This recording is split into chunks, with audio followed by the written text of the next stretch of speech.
Hello and welcome to another episode of Off the Break podcast. I'm Kyle, and joining me today is Ian Brown, the Senior Vice President of Fandango Cinema Solutions and co-founder of Indy Cinema Group.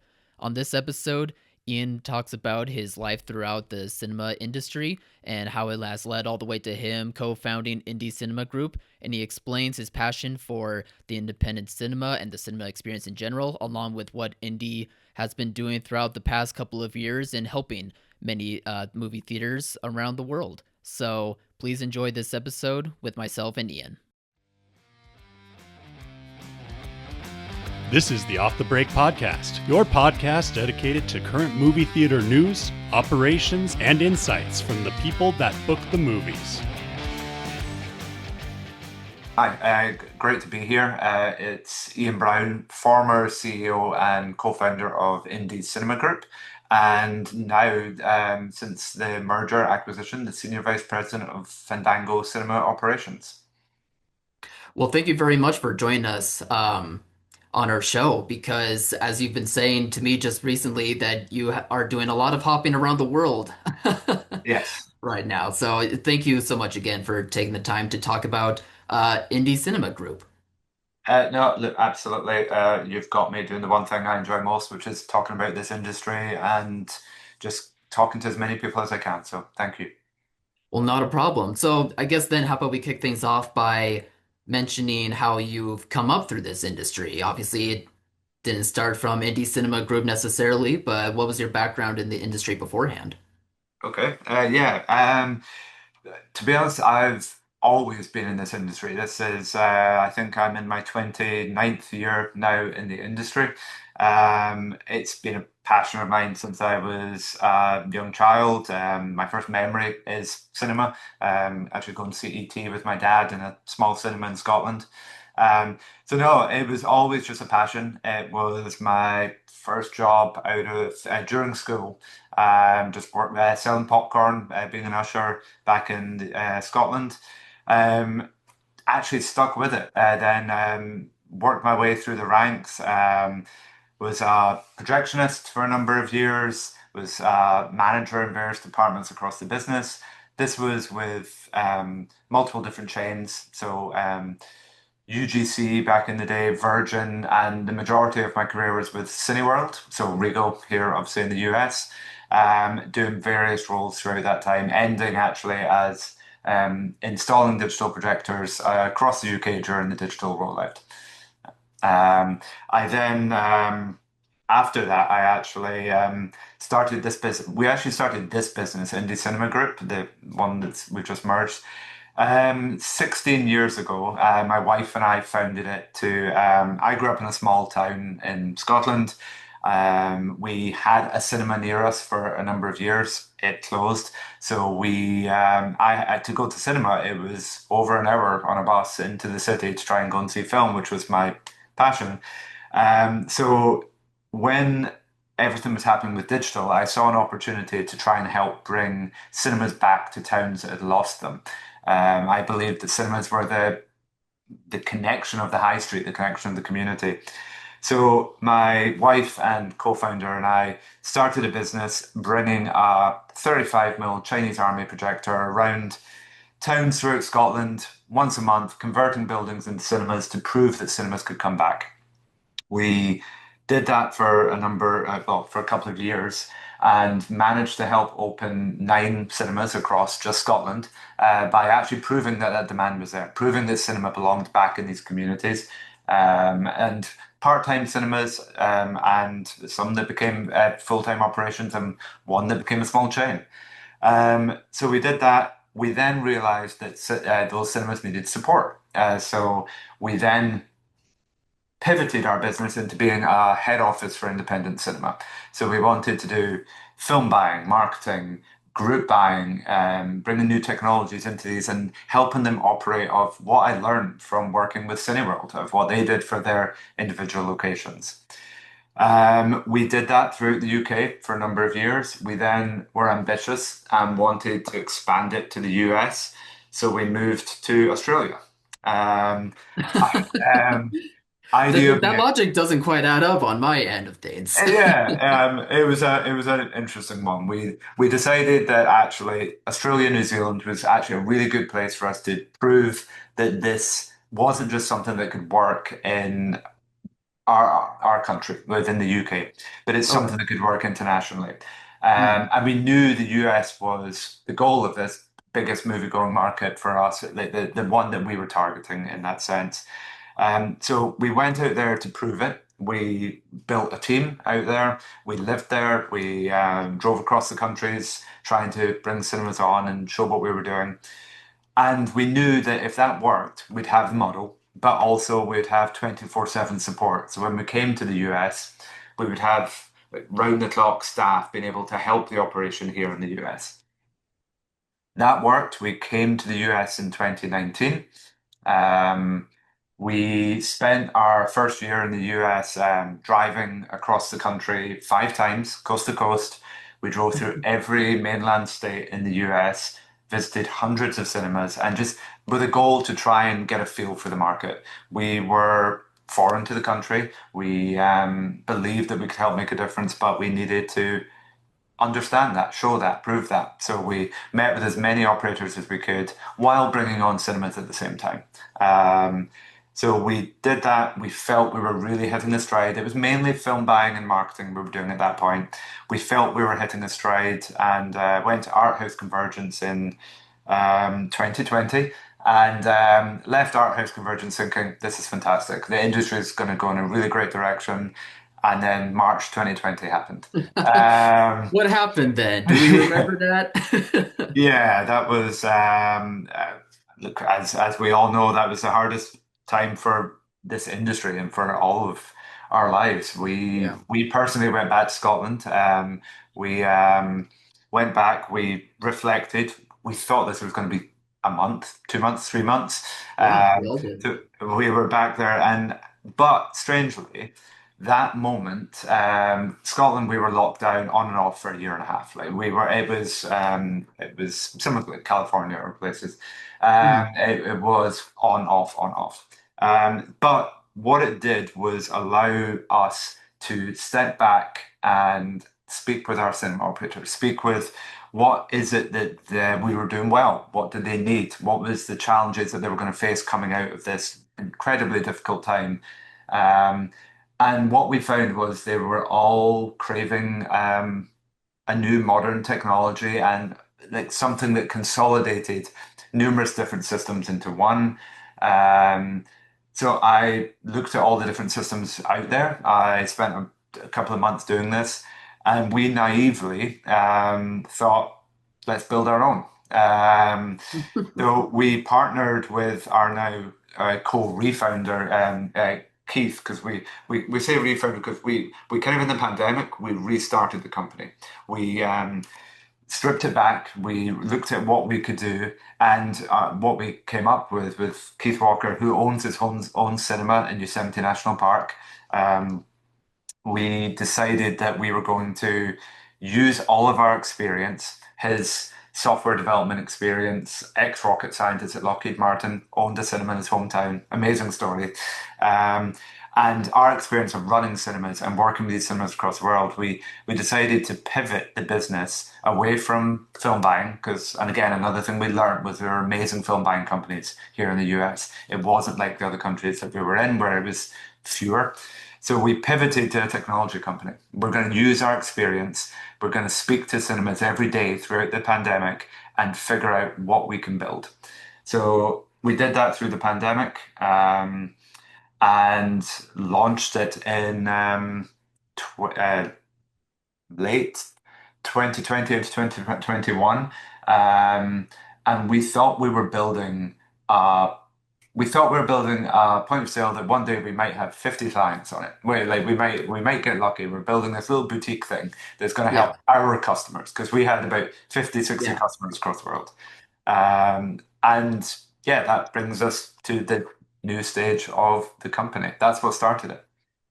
Wow. Well, it's nice to hear that there is such a close connection um, to movie theaters outside of just being a business owner that motioned themselves into point of sales technology. Like it's nice to hear that there is a bit of a backbone within the industry itself and how you're being so specific towards being point of sales, not just for all types of businesses, but just for movie theaters specifically. So it's just a fascinating story that usually we don't hear of from most point of sales companies. No, and I actually really appreciate that specific comment that comes up. It's like, yeah, this is definitely this is built from cinema people. And this is not just us saying that we're cinema people. This is built by our cinemas. This is built Mhm. by our experience in cinema. And we're always looking to our cinemas, all types of cinemas. Well, one screen independent to a large 70 location circuit. We're constantly looking for feedback, ideas, and it's these ideas and this collaboration that makes this product. And we are very cinema focused, as you said. Yeah. And to be clear, this company is strictly for point of sale services. You don't do the film buying or marketing aspects anymore, correct? Correct. We took Yeah. that position very uh, basically, yes, we took that position in the pandemic. Our Mhm. existing teams in the UK and Australia and New Zealand, we actually empowered them to go off and have their own company. Like we kind of gave that over for them to be masters of their destiny, so we can actually be laser focused on being a partner to film buying companies. We want to actually, if we were doing what they were doing, it was a conflict to me. So I actually a conflict of interest in a sense. So I actually wanted to be a tool for both cinemas and film buyers. And we want to help bring that data there for everyone to be able to do their job in the best way possible to help this industry grow. With that, then, how about we dive down into the services that you provide? Can you give like a rundown of all the things that Indy is able to cover for a movie theater? Yeah, that's an interesting one as well. So yes, we started when we started this product, when we started building this, we were building it around a few just core pieces of functionality with the customer experience, loyalty, ticketing, food and beverage. Those are the sort of the main things that we started literally at its core of these are always going to be connected. These are always going to be part of that customer journey. We've built out many things on top of that that relate into these, but those were the core areas that it started. But no, right now we are real-time reporting analytics for the cinemas, the ability to swap shows at the easiest way possible to constantly maximize revenue, really dig into what is selling, what is not, what's selling, what food and beverage is selling with it. We are the loyalty system, we are the membership, we're the subscription, the full CRM, so all emails, marketing, customer behavior. We're a restaurant level food and beverage system. So we've taken inspiration from, we always look outside the industry as well for who are the best in their class in other industries. Look to Mhm. that for food and beverage. So we've built our handheld device. So like another food and beverage operators have the handheld device that you go to the table. We've built that out on our system, but for the entire cinema. So it's yes, it's the food and beverage, but it's also ticketing, loyalty, everything in one handheld device. It's QR code ordering, pre-ordering of food and beverage before people get there with the tickets, both through the cinema's website or through Fandango. It's kiosks, it's full kitchen displays. It's this is both independent and multi-site management system. So it's got the head office for the chains. We are the website, so the cinemas build their website in our back office. We build it with them. We're Yeah. the app in the app store and marketing, automations, everything. Okay, digital signage and much more that I'm forgetting right now. Well, with all that said, that couldn't have just been out of the jump, right? To Yeah. have that all that available. What was I guess, the biggest learning lesson that you've learned in this short amount of time of offering to movie theaters?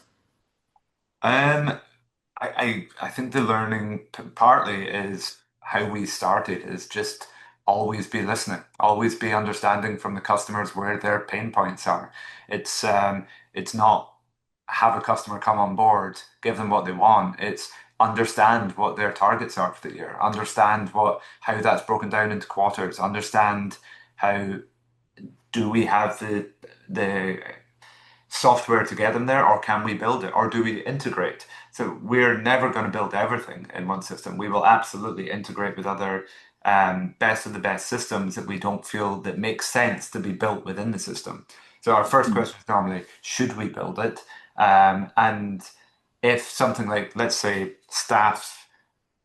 uh, staff management. That's something that we're not looking to build, for example, because the laws, the complexities are in different states, so they're in different areas that they're experts to do that. So we will integrate with the best of the best in that area. So no, it's a constant learning. It's listening to the operators, all different types of operators, because it's not one type that come up with all the needs and all the ideas. We have learned as much from a two-screen independent with a restaurant in New Zealand than we have from Cinepolis or Caribbean or Georgia Hookie here in the US. So then does that mean that you would feel like your customer service offerings are top notch because you are thinking of, you know, listening and engaging with your clients rather than just trying to problem solve and move on? Uh, Um, I will speak for ourselves only and say yes. Mhm. It's honestly that customer service has been a foundational a growth tool within Indy. So Indy before Fandango one now. So when we were just Indy, when we were just independent startup, organically growing this company, we took the decision very early on that we actually weren't going to have sales staff. It was just going to be Carmen and myself, my wife and co-founder. We were going to be talking with cinemas, and our sales team were going to be the cinemas that we bring on. And the way we would do that was invest everything in customer service and product development. Every cent that comes in goes towards supporting our customers and growing the product. So we really started with our customer service of hiring cinema managers.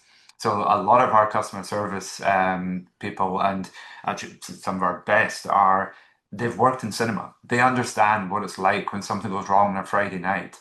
They Wow. understand when a customer is asking for something, they really truly get that makes sense. That would help the business. I would have really appreciated that when I was running a cinema. So no, we have invested always invest in that area. We have 24/7 support. That's the benefit of working with cinemas across the US, UK, Canada, Australia, New Zealand, Caribbean. Mhm. We've got, we only hire internal staff. We have staff in all of these countries, and 24/7 phone, chat, email. We need that to be a a best of the best for our customers. So then you were saying that your staff is previous cinema managers or have at least worked in movie theaters themselves. Does that include not just customer service and person-on-person interaction, but is that on the tech side as well? Or are they the ones making this technology too? Yeah, I, actually, yes. Mm, Not all, absolutely sure. not all.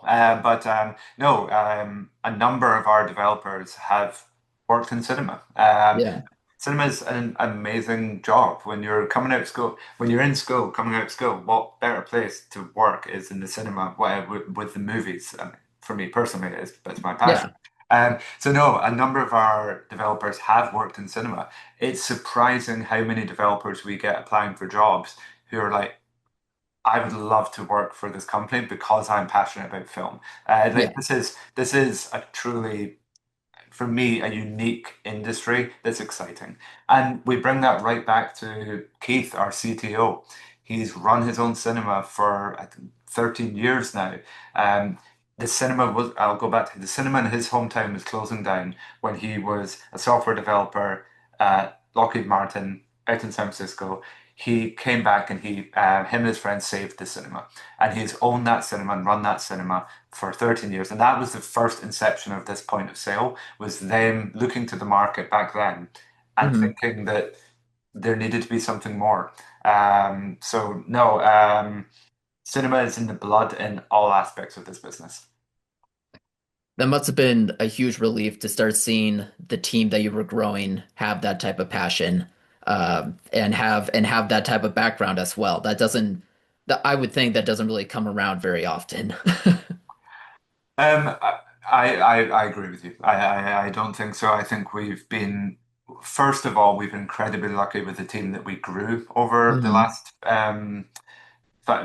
5, 6 years. We were very lucky, and we brought on we had a view of we were going to bring on the best of the best. It doesn't matter where they're located, so we were very open-minded to location. It was people that we believed that were going to really help bring this product forward, and that were passionate and could speak to the customers. So our developers will speak with the customers. Our support are constantly there with the customers. And now with Fandango One, since the acquisition, I feel even more lucky. They have from their side, they have brought over people that truly love cinema from the Fandango side.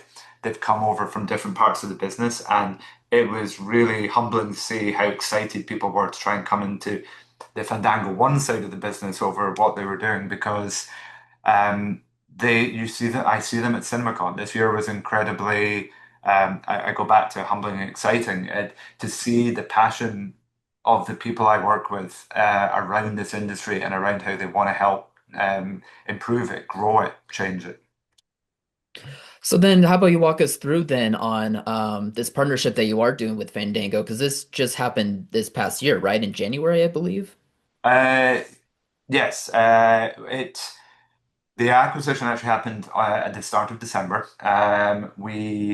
I'll take you back a little bit. We've been speaking with them for a good just over a year, because we were at a point of Indy. We had grown Indy incredibly well. We had within just a number of years, we brought on a few hundred locations. We were growing strongly year on year on year, but we were growing organically. We were really proud of what we were doing. We had an amazing team, but we were constantly stretching ourselves to um, to keep developing and keep ahead, and not just keep ahead, but like be constantly looking at what we can do to help.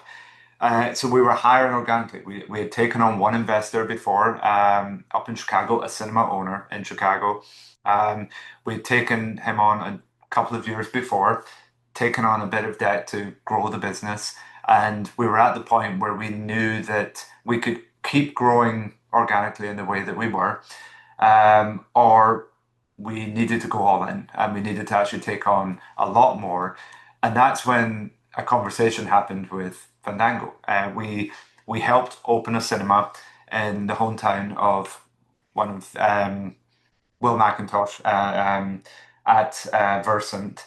We helped open cinema. He saw our point of sale, and we got talking. And we talked for over a year, working through the excitement about what what a partnership between a point of sale and Fandango could actually be for the industry. And honestly, I truly believe that this alignment and the shared vision of the future of cinema, technology, audience engagement, finding a way that can bring operational cinema management tools alongside something like Fandango, Rotten Tomatoes, even Fandango at home in that sense of um, really digging into movie discovery through Rotten Tomatoes, marketing and audience reach through Fandango, the direct operational customer insight of what happens on the ground at the cinema. So combining all of these and looking to create that digital backbone for cinema, the ecosystem for both exhibitors and moviegoers was something that honestly we weren't even looking to sell the business in a Hmm. sense. We weren't looking to be acquired, but this was a partnership too good for the industry to not do. So I and my team could not be more excited about what we can do to help cinema operators grow, operate efficiently, for the future. Like just really turn those customers that come in twice a year into 4 times a year. The ones coming four into six to eight, to dig into what it is that they're eating, what they're buying, what it is that they're watching, combining all of that data into one place, what they're watching at home, what they're looking at on their watch list on Rotten Tomatoes. It's I couldn't be more excited about the future of cinema. Yeah, so that's one of the big selling points about this partnership, correct? Is that it's going to be very hyper targeting towards the individual who goes to buy the ticket. They would be able to gather information on the types of movies that they like, the types of food that they like, beverages, so that way um, advertising, I believe, can be tailor-made towards the individual. Yeah. Okay. Yeah, so I mean, we were going down this path a lot for a number of years, and actually very early on, myself and Keith, the CTO, we'd always really talked about truly understanding that customer. So already, the the Fandango One system, the indie system of the past, was already knowing exactly what the customer likes to eat, how, if it's a dine-in cinema, how they like their burger, how Mhm. they, if it's alcohol, how they like their old fashioned. We're already digging into whenever that customer walks into the building, scans their membership pass, the customer service rep behind the counter knows instantly on the screen how they like their food, where they like to sit in the auditorium, what their usual order is, do they like butter on their popcorn? All of this was already coming up. If we can then match that up, this is what excited me a lot about the merger partnership was merge that up with what people are looking at on Rotten Tomatoes. Merge that up with what people are watching at home. So I use an example sometimes. If I was to go to the cinema with my partner twice a year and it was mainly romantic comedies or dramas, Mhm. but at home, I'm searching for and I'm watching John Wick, Avengers. Suddenly, we can, in time, when we can start to sort of really aggregate and work with all this data and embrace new technologies to do that, we can suddenly start to realize that we're missing an opportunity of marketing to this person. If we market this to somebody just because they've not watched that sort of thing before, doesn't mean they don't want to see it. But mixing that with the power of targeted marketing of you don't want to just bombard people with films or food or things that they don't want to see. It needs to be things that they want to open that email. They want to open that Mhm. email or the message and just see that it's something they know will be of interest to them.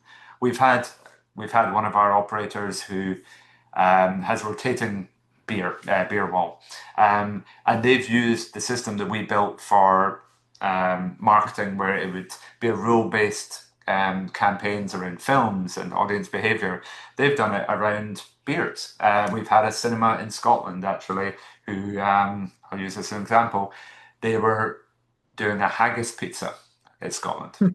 Yeah. So they were able to use the system to say, market this to anybody that has ordered anything with this ingredient within it.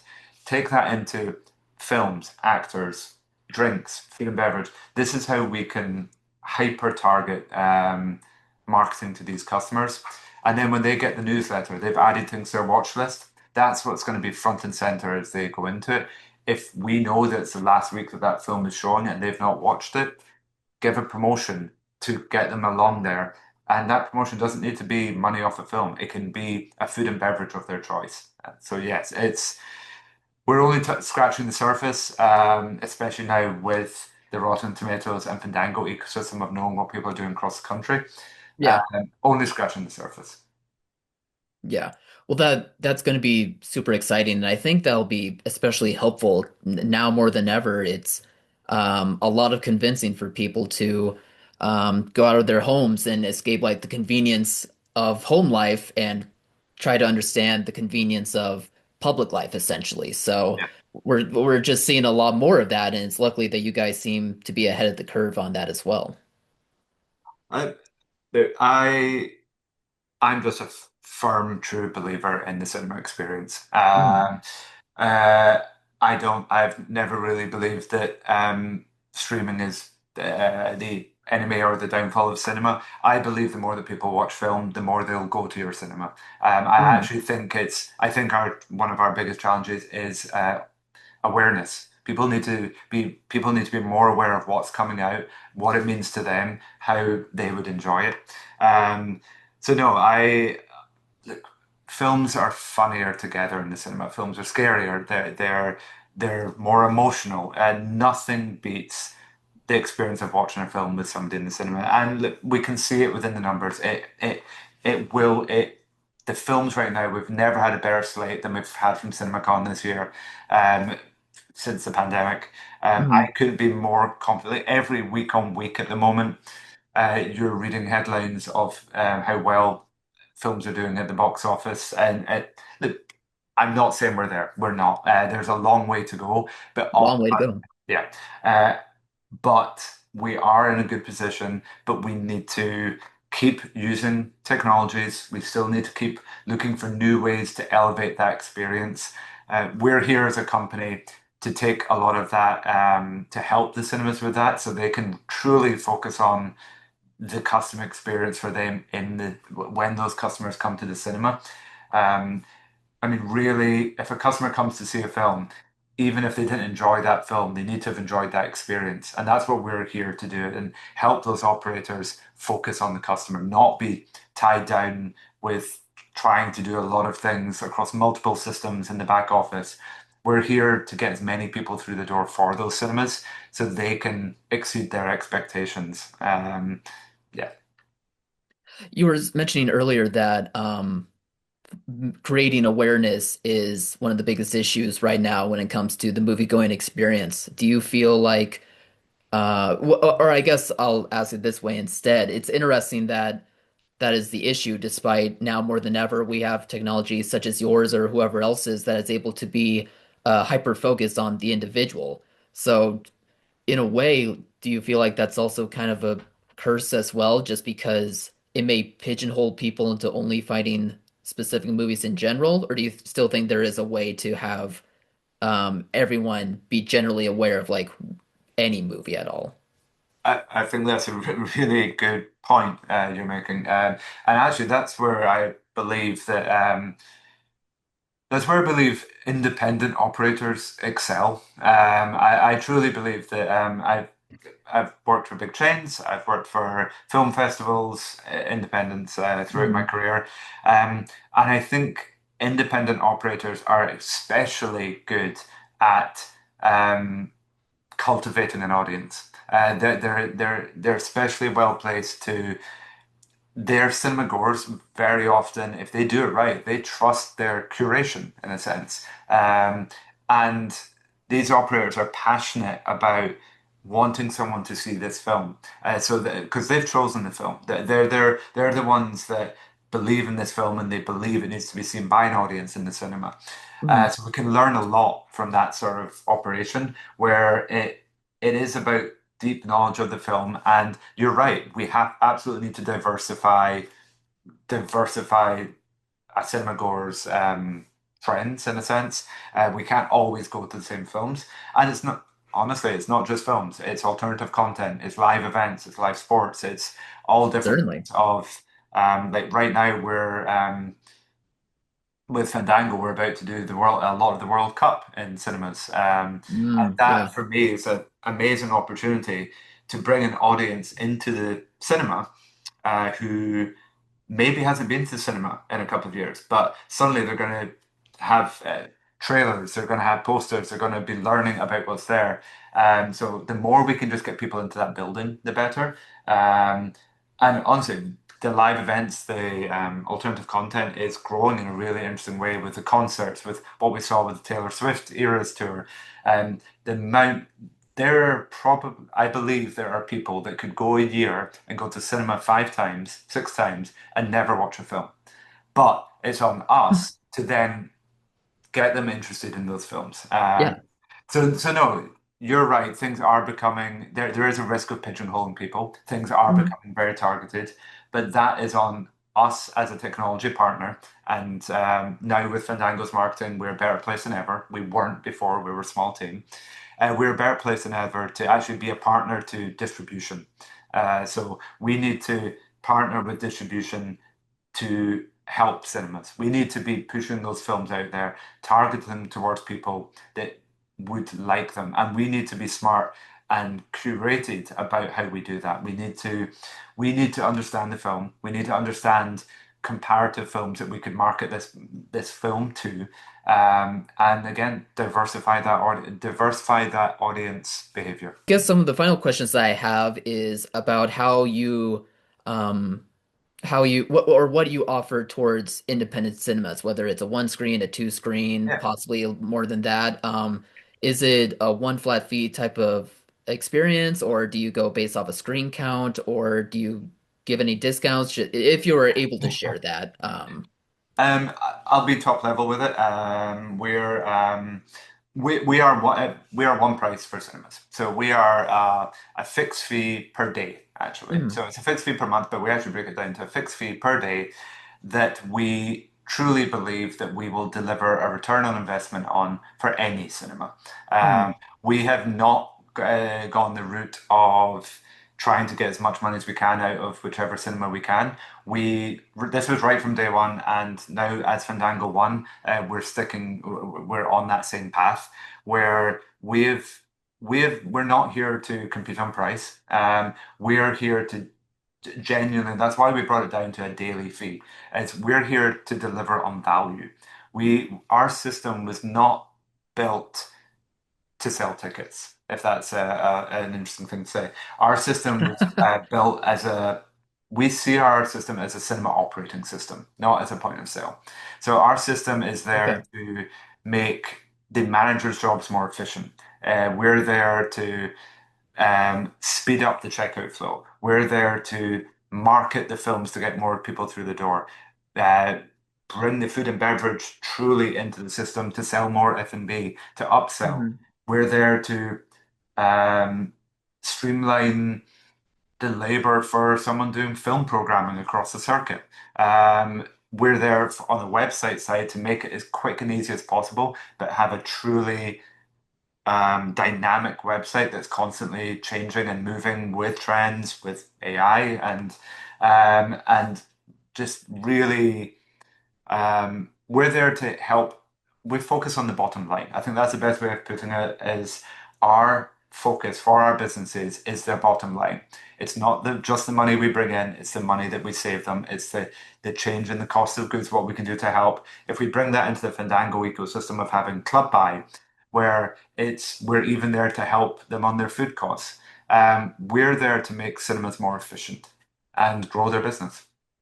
So yes, it is one fixed fee per day for any cinema that we have targeted to be affordable and deliver an ROI for whatever type of cinema that you are. And I guess with that efficiency, does that go also towards managers and staff as well? Like, are they able to access all the features very well, or can a manager set up certain barriers to where they have like master control Yeah. versus a staff worker? Can you talk a little bit about how that can work? No, yes, thank you. Yes, we have very granular permissions.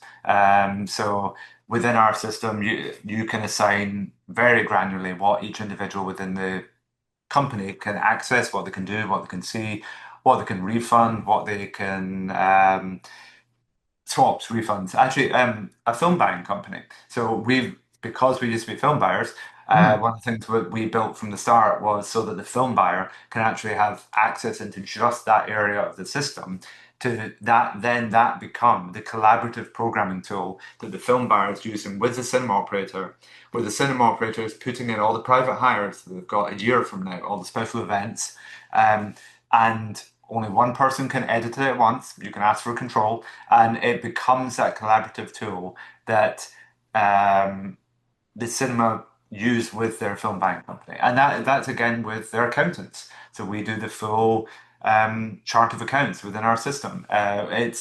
This is a tool that's meant to be used again as an operating system rather than just a point of sale. Um, so no, it's for an operator. It's very granular. We've had some amazing cinemas do interesting things with the system. Brendan Theatres is a good example where we were talking about staff costs and things earlier. So they were finding at different times of the day, we actually built the system to turn the point of sale into a mini kiosk where you can actually just turn that point of sale around and have one person behind the counter at quiet times of day where a couple of people can come up at once, do their order and then be delivered their food in that way, then turn it back around and it's a point of sale again. So no, Hmm. we're always listening to our customers in that sense of what do they need from the system. And trust me, every day we're getting new ideas and functionality of how people would like things a little bit different. And we listen to best practice and we work with all of the operators to find the best way forward. So then it does sound like this system is capable of not just making efficiency happen for behind the counter, but also for the paying customer of the ticket or the food and beverage. Um, in that case, then, is it also user friendly for the customer as well? Is it also like available on an app for the customer, or is it only for when you're working at like a counter? Um, Yes, it is. It's absolutely for it. It's absolutely customer focused, and this is one of the big benefits of having everything in one system: loyalty, food and beverage, Mhm. ticket sales, the website. So no, we deliver a website and an app to the cinema for the customer. They manage their loyalty. They manage their orders. They can do their own swaps. They can do their own refunds set up how the cinema operator would like it. The cinema operator could say they could swap up to X time before the show, they could refund up to X time, they could refund credit card up to a day before, user credit the day of. It's complete flexibility for the cinema, but also for the customer, so that if they're running late, they're stuck in traffic and they're running late and they need to swap to another show, great, they can handle it themselves. They don't need to phone the cinema and ask. It really helps with labor in that sense. But it also customers just expect that nowadays. They expect the convenience. They want to be able to pre-order the food as they're walking up to the cinema. They want to manage their own orders. They go into the back office, and we've got a number of cinemas that have gone the airline route for their loyalty in terms of like tiers. Oh, So yep. having that in their own back office where they're 6 visits away from getting director status or producer status, Hmm. and then they get different perks, different benefits.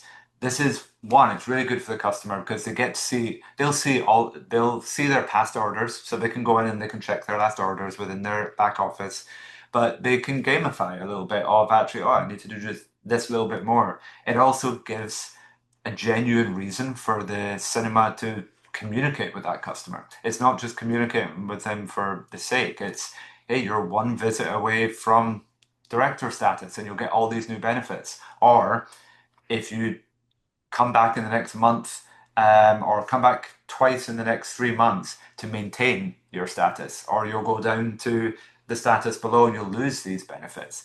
It's a real interesting way of, I know I do it with airlines. I my airline status just lapsed, and I know I need to get this again in the next 12 months. So it's great for cinemas as well, but it you need to as well do it properly and really think about things that are really beneficial to that customer. Think about the perks that are really going to make that attractive for the customer. And we're there to help in that as well. We we want to help spread best practice. So we have customers that come to us on the activation onboarding side where we're genuinely talking through ideas of what will work for that demographic, that audience, that cinema. Because there's no one size fits all. Certainly. I like what you're saying about it being tailored towards the customer in that regard. I think with these types of tiers that you're describing, it's convenient when chains do it, but it's a bonus for an independent because it just adds to that community aspect. Because yes, obviously theaters want anyone and everyone to come to their cinema, but they also really think deeply about their community as well, and they want to see returning community members um, be coming back to a place that they're becoming familiar with, that they know that they're getting good bang for their buck, that they're getting some sort of not reward out of it, but at least it has that gamification thing that you're describing that is rewarding. Um, it's just very pleasant to hear that a company such as yourselves is thinking about that, especially for an independent cinema. Yes. No, it is. I mean, you touched on one slight thing there of just community. No, it's cinemas are the hub of the community. Cinemas are the for some people, going to the cinema can be the most rewarding experience of that week. It might be for some people, it might be where they go and they have a coffee with friends before they go into the film. It could be a meetup that they'll do. We've got cinemas that do different types of screenings for different types of audiences. Like we've got a great cinema in Colorado that do a knitting club within the cinema. So they keep the lights up a little bit, but they've got this community that used to maybe just do it in a coffee shop, and now they do it while watching a film and relaxing and talking. And Yeah. it's those cinema has always just been that hub of the high street. It's the anchor in a mall. It's the anchor in the high street, and the, it's always going to be that. I think I couldn't have said it better myself, Ian. Thank you so much for giving us your time to walk us through Indy and all the things that you have going on and what you can make available to theaters. If theaters want to schedule a demo or just at least get in touch with one of your customer service reps, where can they go to find those contacts? Absolutely. We would love to talk with every cinema that we possibly can. And look, even if it's just to learn about their business, we want to talk to everyone that we ever can. So, no, the best email would be partnering@fandango.com. That will go to myself and the whole team here at Fandango. And yes, we would love to hear about anyone's business, hear what their challenges are, hear what their actually not just challenges, hear what their plans are, what their ambitions are, what Mhm. they wish they could do differently. So yes, please, it would be wonderful to speak to anybody that would like to speak to us. All right. Well, thank you once again, Ian, and thank you to our listeners and viewers for viewing this episode, and we'll be back next week. Thank you. Absolute pleasure. Thank you very much for having us. Thank you. Bye.